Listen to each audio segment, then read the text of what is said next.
కౌలపురం శనివారం రోజు పోయినా 2 రోజులు అక్కడ ఉన్నా. నిన్న ఇవాళ మా మేనమా కోడల్ది సంవత్సరం దినాలు, ఇవాళ దినాలకు వెళ్తాను. నిన్న పోయినా చెల్లె నేను కరీంనగర్లో కలుసుకొని గోవర్కందనక పోయినాక గడ్డవ రమేష్ ఫోన్ చేసిండు నాకు, అత్తమ్మ ఇంట్లో పొగలు వెళ్తానంటే చూడూరు బిడ్డ అన్నాకనే అప్పటికే పిడుగు పడ్డది అత్తమ్మ అని వాళ్ళు చెప్పారు.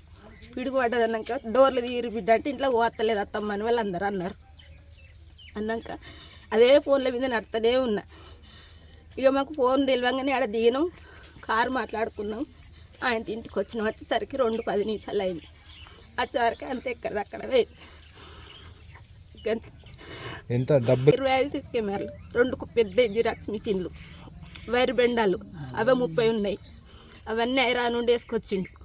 ఇంకా 4 రోజులు అయితే మొత్తం సామాన్ తీసుకుపోయి అక్కడ పిడి చేసేది ఉండే. 1 లక్ష రూపాయలేమో సందుగాలు ఉన్నాయి. 2 లక్షల డ్రెస్సింగ్ టేబుల్లో పెట్టిన. బంగారం మాత్రం నాది 2 తులాలన్నర నెక్లెస్, నా కొడుకులు తులం పావులెత్తి చైను, నా కమల బుట్టాలు, మంకుంగురం, 1/2 తులం పుస్తలు, ఇవన్నీ ఒక దాంట్లో పెట్టినా. నేను పిడుగు పడి మా ఇల్లు మొత్తం ఎక్కడ రాకుండా అయిపోయింది. మీరు ఇవ్వాలని ఉంటే మాకు సాయం చేయగలరు. మాది పక్క ఇల్లు ఎర్రబొద్దు రాధిక వాళ్ళ పక్క ఇల్లు మాది.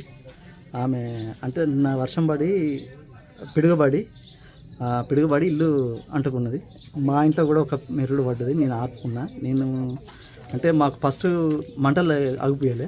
తర్వాత మేము ఇన్స్టలేషన్లోకి వెళ్ళి చూస్తే పొగలు వెళ్తానే అని చెప్పి మళ్ళీ 4 తీసుకొని వచ్చి నేను మళ్ళీ వాళ్ళు లేరు, ఇంట్లో వాళ్ళు లేరు, వాళ్ళు ఎవరు లేరు. వాళ్ళకి ఫోన్ చేస్తే తాళసేపు పలంగా అంటే మేము తీసి మంటలు ఆర్పడానికి ప్రయత్నం చేసినాము. మళ్ళీ మా పిల్లలు ఇట్లా అందరు స్కూల్లో వాళ్ళు వచ్చారు. మేము 20 మంది దాకా వచ్చి మళ్ళీ మంటలు ఆర్పుతున్నాం. దాన్ని వాళ్ళకి సమాచారం ఇచ్చినాం. మేము ఇట్లా ఫ్యాన్ కదిలింది. ఫ్యాన్ ఇంకో పక్కింటి వాళ్ళది కూడా కాలింది. ఇంటి ముందు టీవీ కాలింది. అట్లా జరిగింది. అవి మేమే సమాచారం ఇచ్చాం వాళ్ళకు. వాళ్ళు లేరు, ఇంట్లో ఎవరు లేరు. వాడితో కరెంట్ కట్ అయింది. పవర్ పోయినాక తర్వాత పవర్ వచ్చిన తర్వాత మేము వాటర్ పట్టినాం దీన్ని ఆర్పడానికి. నా పేరు రవిచంద్రు, అది గట్ల నరసింహ ప్రోగ్రాము. మాకు నిన్న రాత్రి సాయంత్రం 11 గంటల సమయంలో అమ్మగారు ఫోన్ చేసి, నాన్న ఇంట్లో అన్ని పొగలు వెళ్తున్నాయంట, మంటలు మండుతున్నాయట అని సమాచారం ఇచ్చారు. పిడుగుపడ్డదని చెప్పింది.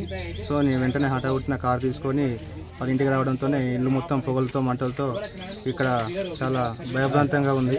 ఇంటి పక్కన వాళ్ళు వీళ్ళందరూ చూసి మంటలు ఆపే ప్రయత్నం చేసి లోపలికి వెళ్ళే ప్రయత్నం చేస్తే లోపలికి వెళ్ళే పరిస్థితి లేదు.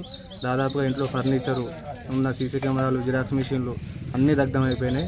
రాత్రి 12:30 నుంచి 2 గంటల టైం దాకా మంటలు చాలా బీభత్సంగా ఉన్నాయి. ఇక్కడ దాదాపు ఎంతవరకు ఆస్తి నష్టం జరిగింది? దాదాపు సీసీ కెమెరాలు కలిపి ఒక 13 లక్షలు, జిరాక్స్ మిషన్లు 1,20,000 దాకా ఉంటాయి.